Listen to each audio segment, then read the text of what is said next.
সুন্দর ছিলেন তিনজনের মধ্যে সবচেয়ে সুন্দর এক নম্বরে ছিল আপনার আমার নবী সাইয়্যিদুল মুরসালিন রাহমাতাল লিল আলামিন হুজুর পুর নূর সাল্লাল্লাহু আলাইহি সাল্লাম, যিনি সকল আর সৃষ্টির আগে আল্লাহ পাক রব্বুল আলামিন আমার আপনার নবীকে পাঠাইয়া আল্লাহ তাআলা সকল আর পরে আল্লাহ আমার নবীকে পৃথিবীতে আগমন করাইছেন। কথাটা ঠিক না বেঠিক? সৃষ্টি করছেন সবার আগে কিন্তু পাঠাইছেন সবার পরে। আল্লাহ বলেন, হাবিব আমার, আপনাকে আমি এত সুন্দর করে তৈরি করেছি, আমার সৃষ্টি জগতের মধ্যে এর চেয়ে সুন্দর আর কেউ বানাই নাই। বলেন না সুবহানাল্লাহ। দুই নম্বরে হলো হযরত ইউসুফ আলাইহিস সালাতু ওয়াস সালামকে আল্লাহ সুন্দর করে বানাইছেন।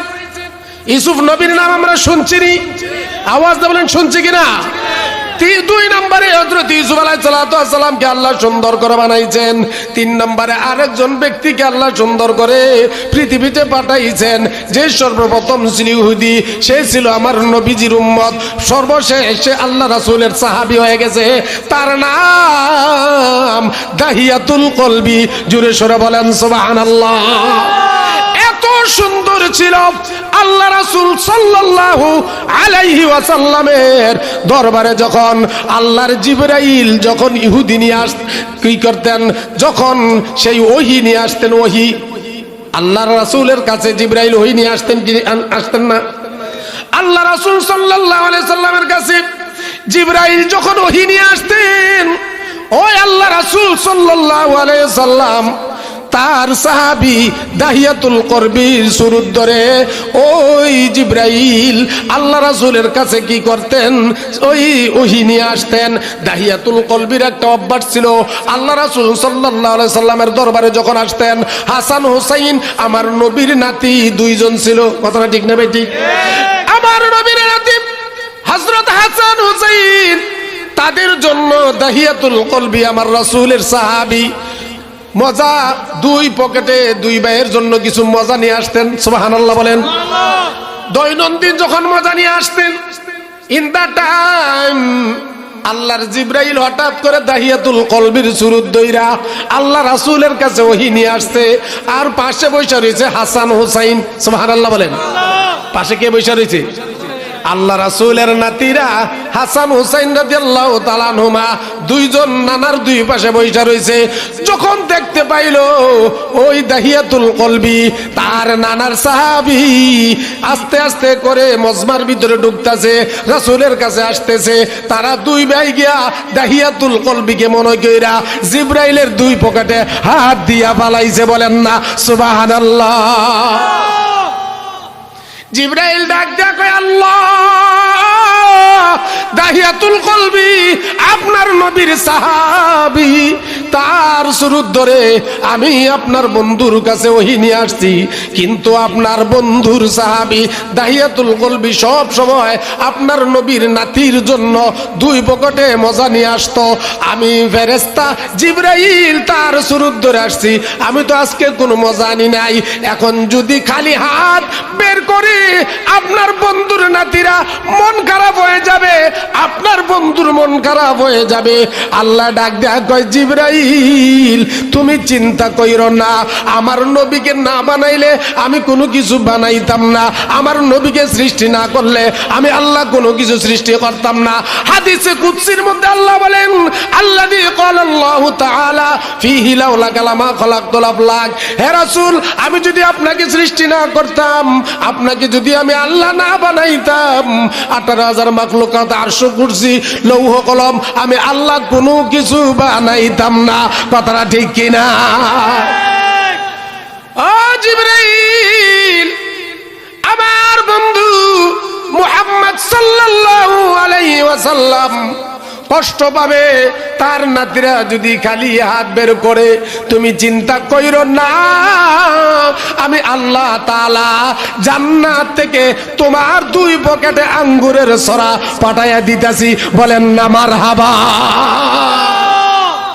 যাতে আমার নবীর নাতি হাসান হুসাইন যাতে খালি হাত বের করতে না হয়, যাতে তাদের মন খারাপ না হয়, যাতে আমার বন্ধুর মন খারাপ না হয়, হাসান হুসাইন দাহিয়াতুল কলবিকে মনে কইরা জিবরাইলের দুই পকেট থেকে দুই ভাই দুই হাত উঠাইছে।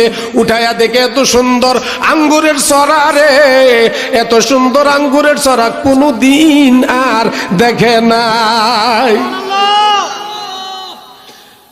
হাসান হুসাইন ডাক দেয়া কয়, না না, আপনার সাহাবী আজকে যে সুন্দর আঙ্গুরের সরা আনছে, এই আঙ্গুরের সরা কোনদিন এত সুন্দর আর কোনদিন আমরা দুনিয়াতে দেখি নাই। আমার নবী মুস্কি মুস্কি হাসে।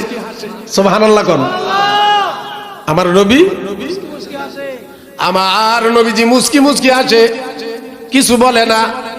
হাসান হোসাইন ডাক দেয়া কয়, ও না না, এই আঙ্গুরের সরা দেখতে যত সুন্দর, খাইতে তার চেয়েও আরো বেশি মজা লাগে।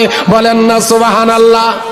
ও না না, এত আঙ্গুর খাইলাম, কোন এত সুন্দর দেখি নাই, এত আঙ্গুর খাইলাম দুনিয়াতে এত মজা পাই নাই।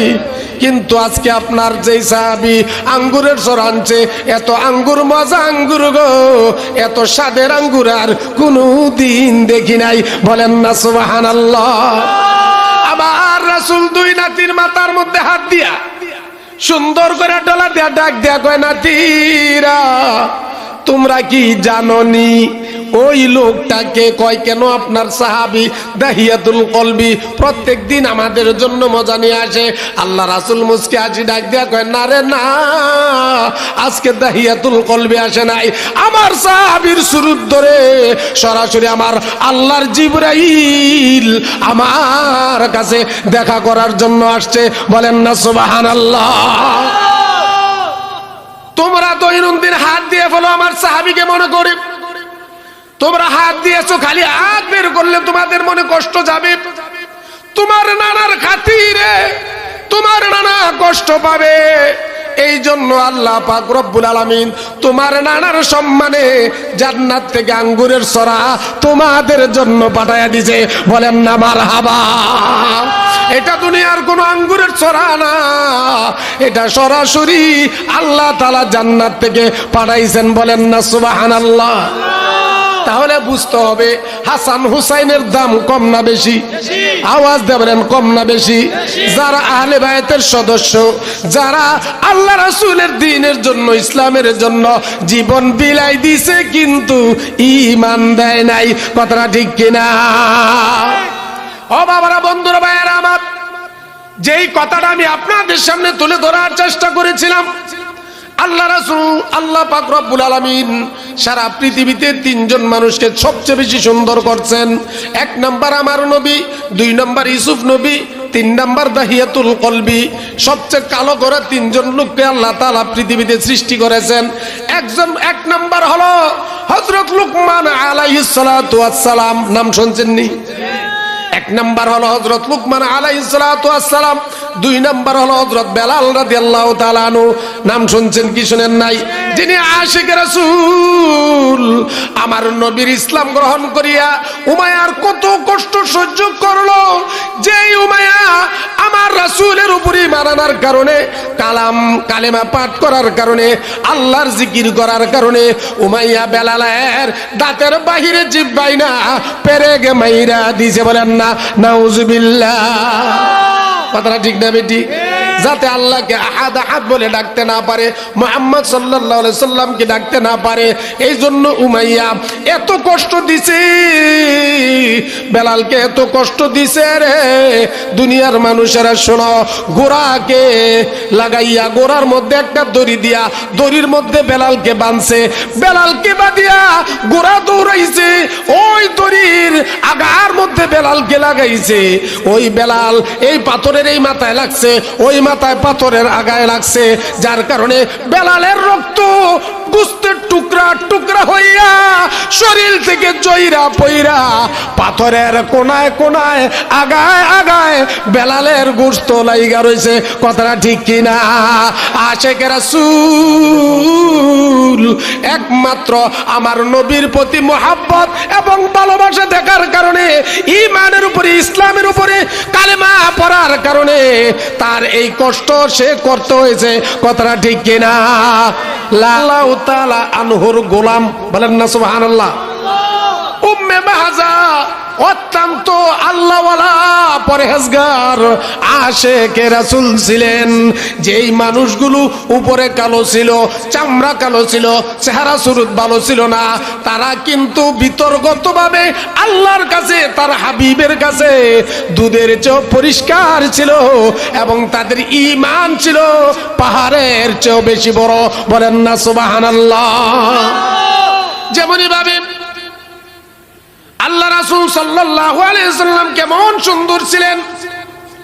আল্লাহ রাসূলের ছোট্ট একজন সাহাবী ছিলেন যার নাম বারা ইবনে আজেব। তার মা ছিল ইহুদি, বাবা ছিল ইহুদি। তার মা ছিল ইহুদি, বাবা ছিল ইহুদি। বারা ইবনে আজেব ছোট মানুষ, বারবার আমার নবীজির কাছে যায়। এলাকার লোকেরা ডাক দিয়া কয়, বারার মা তোমার কলিজার টুকরা সন্তান মুহাম্মাদের কাছে যায়, মুহাম্মাদের কাছে যায় বারবার, কিন্তু তুমি কি তাকে বারণ করো না? কিন্তু তার মা তাকে বারবার নিষেধ করে, কিন্তু তারপরও তাকে থামাইতে পারে না। আমার নবীর দরবারে যারা একবার গিয়েছে, আমার নবীর চেহারার দিকে যারা একবার দেখতে পারছে, যারা আমার নবীর সোহবত একবার পেয়েছে, তারা জীবনে কোনোদিন আমার নবীকে ভুলতে পারে নাই, কথাটা ঠিক কিনা? জীবনের সব কষ্ট সহ্য করতে পারছে, জীবনের সব কিছু বিসর্জন করে দিতে পারছে, কিন্তু আমার নবীর দরবার ছাড়তে পারে নাই। বারা ইবনে আজেবের মা ডাক দিয়া বলল, সন্তান মুহাম্মাদের কাছে যেও না, আমরা হইলাম ইহুদি। সে আল্লাহর দাওয়াত দেয়, দ্বীনের দাওয়াত দেয়, কালিমার প্রচার প্রসার করে, তুমি কেন তাদের কাছে যাও? তার কাছে যাও না। বারার মা যতই নিষেধ করে রে, বারা ইবনে আজেব ছোট মানুষ, তাও আরো বেশি বেশি আমার নবীর দরবারে যায়, সুবহানাল্লাহ বলেন। কারণ ছোট মানুষের ভিতরে নবীর আকর্ষণ, ভালোবাসা এমন ভাবে তৈরি হয়েছে, সে মা ছাড়তে পারবে, বাবা ছাড়তে পারবে, এলাকা ছাড়তে পারবে, দেশ ছাড়তে পারবে, জীবন দিতে পারবে, কিন্তু নবীর ভালোবাসা ছাড়া সম্ভব হবে না। একদিন তার মা চিন্তা ভাবনা করলেন, সন্তানকে তো বারবার বলার পরও নবীর দরবার থেকে তাকে ফিরাইতে পারি না, তাহলে এখানে একটি টেকনিক ব্যবহার করতে হবে। কি টেকনিক?